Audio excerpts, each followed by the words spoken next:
Hello guys! I'm back. For today's video, ituturo ko sa inyo kung paano magbabayad ng Meralco bill sa Meralco app gamit ang Bayad Wallet. Welcome to my channel. Please subscribe. Sa bidyong ito, ay mabilisan ko lang ibabahagi sa inyo kung paano ako nagbabayad ng kuryente bill sa Meralco app gamit ang Bayad Wallet.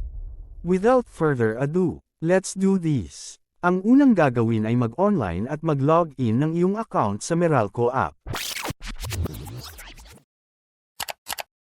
At kung naka-login ka na, bubungad agad sa iyo ang dashboard, kung saan makikita mo ang amount ng bills mo, pati ang petsa ng due date mo.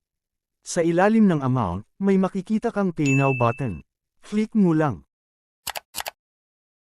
Mapupunta ka niyan sa payment summary.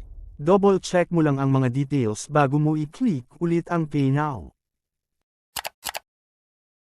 Pagkatapos ng ilang segundo, magre-redirect yan mismo sa Bayad Wallet app.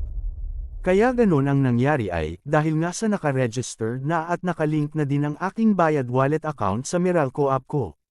Dahil nga, ang Bayad Center ay ang opisyal na tanggapan ng Meralco pagdating sa pagbabayad ng bills.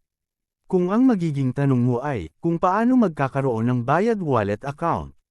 Don't worry kasi meron na akong ginawang blog dyan, ilagay ko na lang sa description ang link.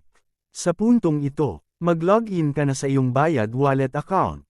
Type mo lang ang iyong account number at password. Tapos click login na. At mapupunta ka na sa select payment method. Dahil ang content ko ngayon ay Bayad Wallet, click lang natin ang bayad, pero bago mo gamitin ang Bayad Wallet, make sure na may pondo ang iyong account.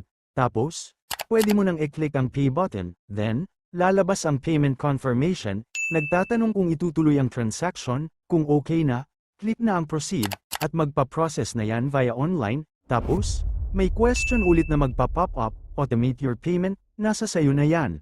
Kung mag-automatic payment ka na. In my case, I'll do this later ang i-click ko. Then, after lang ng ilang segundo, yun na, successful na ako nakabayad ng aking bill sa kuryente.